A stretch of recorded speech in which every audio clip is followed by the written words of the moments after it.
Our next guest is urging Apple to rethink doing business with the Chinese chipmaker that he calls dangerous. Let's welcome Senator Tom Cotton of Arkansas. In a letter to Apple CEO Tim Cook, Senator Cotton highlights what he calls the company's ill-advised plans to work with Yangtze Memory Technologies Corporation. Senator, thanks for joining us. I guess I'd just start by, you know, the old cliche, made in China. We buy a lot of things from China, and you know, it's a global economy. What specifically about this relationship troubles you?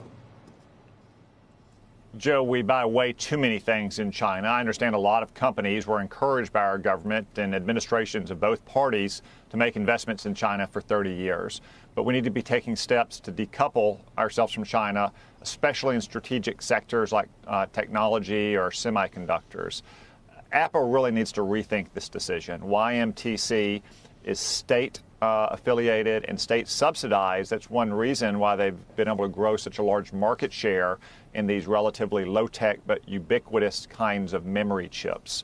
But there's no assurances that YMTC is not acting on behalf of the People's Liberation Army and the Chinese Communist Party when it does business with companies like Apple. And this is not just my concern, Joe. This is a bipartisan concern of Senators Chuck Schumer, the Democratic leader in the Senate, Mark Warner, the chairman of the Intelligence Committee, have also called for YMTC to be hit with sanctions, same way that we did to Huawei during the Trump administration. I think it's vitally important that Tim Cook and Apple rethink this, not just for the sake of America's national security and the privacy and security of their customers, but also their shareholders. What would happen if they go into business with YMTC and it gets added to the sanctions list in 6 months or 12 months? I think this is very ill-advised, and I'd urge Apple to reconsider for all those reasons.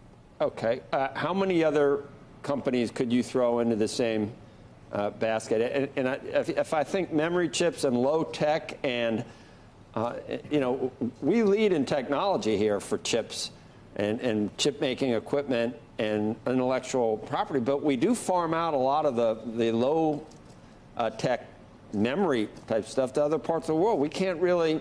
It's cheaper to get it from there. It raise the entire cost structure. What security concerns do you have that might be in these relatively low-tech memory chips?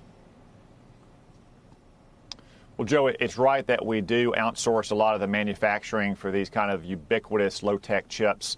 They're in things not just like iPhones, but washing machines and dishwashers and so forth, but especially when they're in communications devices, both personal devices and enterprise devices.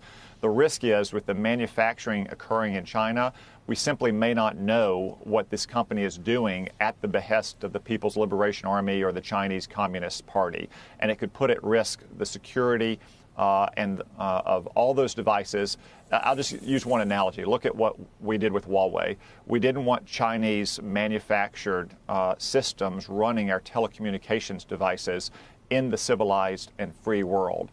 Now, if we have these kind of chips running all other kinds of devices around the world, we simply may not know. There are many examples of China using its power over its own companies to implant devices or to use the technology they send around the world for nefarious purposes. That's happened, for example, when they built the headquarters of the African Union. Look at what TikTok's able to do with its data that it collects on so many users. It's simply not safe and not prudent to allow Chinese companies to manufacture these components for systems that may make it into the hands of Americans or in other friendly nations.